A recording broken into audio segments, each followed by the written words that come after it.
swing my rendition of Sweet Sugar Pie by Old Dirty Bastard. Sweet sugar pie, how I wish you were mine. Oops, hold on. Oh no. Wait a minute. Looking all good, like I know you should. Like you know you should, yeah. Nah, love you down now, baby. Oh, my girlie, sweet, my honey, you look so good to me. Fondest memory, that's a tough one. A lot of things happened in there over the past 12 years. I would have to say I have two. One is my first day there and my first session with Jay, where we recorded Stick to the Script and Streets is Talking on the same day. It was a memorable experience. It was my first time working with him, my first time really being, in close quarters with him and just getting to exchange ideas and talk about music, and it definitely gave me a confidence booster. And I would say, it's set the tone for the rest of my career. This is the console from Baseline Studios. Mixed many a record and mixed and tracked many a record on this thing, many a classic. Baseline definitely represented the Rockefeller era, and I think Rebel Bass just kind of represents the future, which is yet to come. We can say Baseline represents the Rockefeller era because that era has passed. I can't really say what this will represent, but it just represents whatever is held in the future.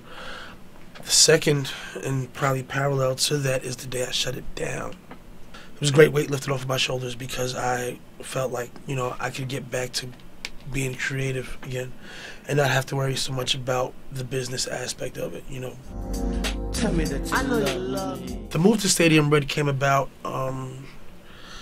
through a mutual friend of myself and Claude, who's the proprietor here. His name is Ariel Borgel. He's an engineer that I've known since my days of working at the cutting room. I was kind of breaking my head on trying to figure out the next move. And one of the key things about it that really made sense was, aside from me not having to, or from me and my partner no longer having to bear the brunt of dealing with all the business, it allowed me to get back to a focus of what I was doing in terms of me being a producer, not having to worry about running a studio, my partner being a manager and being able to manage the careers of the people she handles. One of the things that we always talk about is it's a start-to-end solution facility. So you could theoretically start your record in here, demo it up, small vocal booth that you can, reference your vocals in, and before you take it to the next phase of actually recording. Not much to see here. Basic Pro Tools setup, MP, Logic, a couple of controllers, but it's all you really need, to get the record popping. The other thing that made it great was that up here, it was a team of people as opposed to just myself and Andy, my engineer. Now in addition to myself and Andy, you also have Ariel. We always have him for the engineering help. So this is where Ariel works his magic. It's a hybrid Pro Tools / analog approach to how he does things. He starts it in the box.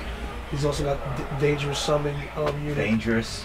Along with, you got the whole thing now. Got the whole and everything. That's fresh. Omen is a great producer. We also have full staff, interns, assistants, assistant engineers. We also have mastering in-house, which always makes things a lot easier because even if you're working on something, even if the product isn't finished, I can run it down the hall and say, hey, Ricardo, just do a quick pre-mastering on this just so I get an idea of what I may need to change in our mix or in our production. This is the Sony DMX R100 console, which Ricardo runs everything through. And mastering, even though it's the last part of the process, is definitely the most important because you could put days and weeks and months of hard work into a record, and if it's not mastered properly, all your hard work was for nothing because your record will sound terrible. Seriously, this is the Master Break 8200 Grade EQ. And this is a Prism compressor. Also very, very, very expensive. Apogee Rosetta AD converters, 2 de-essers. It's a very simple setup compared to what you might see in some mastering labs, but sometimes less is more. You know, when you have that many talented people who specialize in things under one roof, things can only get better, and they have, you know, exponentially. And this room was designed by Omni Consumer Products, OCP, from Detroit. They also designed RoboCop, and then they came through and designed our studio. And this is the final stop and destination, which is Studio B, aka the Rebel Base at Stadium Red. Very much a nod to the future while remaining rooted in the past in terms of what we do. This is the SSL AWS 900, fully upgraded with all the latest specs to give it the same functionality as the SE Plus version of the console. Again, these are custom George Augsburger designed monitors. They are very loud. One of the key things about the studio, we wanted to get a little bit of a personality without going overboard and being overbearing about it. So it definitely has that futuristic look, but there are also little nods to the 80s, to the past, kind of just scattered around the room. You have the OCP logo right here. There's a Thundercats thing right here. This is the flux capacitor, which actually powers our room with 1.21 gigawatts. If you ever want to get, you know, Elvis Presley on a guitar track, you can kind of just turn this thing on, go back to 1955, grab them up, bring Michael J. Fox with you, come back, you know, and you're good. And I think that's pretty much all I can show you guys now. So you definitely have a good idea of the mindset we were in when we created this studio, what we have to offer here collectively, individually, and as a team. And if you're down on your luck, you have a great diagram on how to rob us, because you now know everything that is in this place and where it's all accessed. However, be aware that on Saturday I will be receiving my mountain lion. And you know, you probably won't get too far once he's gotten a feel for the place. He's gonna be our studio security. If you can get us the security guard, you can get a rent-a-cop. He can't have a gun. He can maybe have mace, maybe a taser. Or you just get a mountain lion.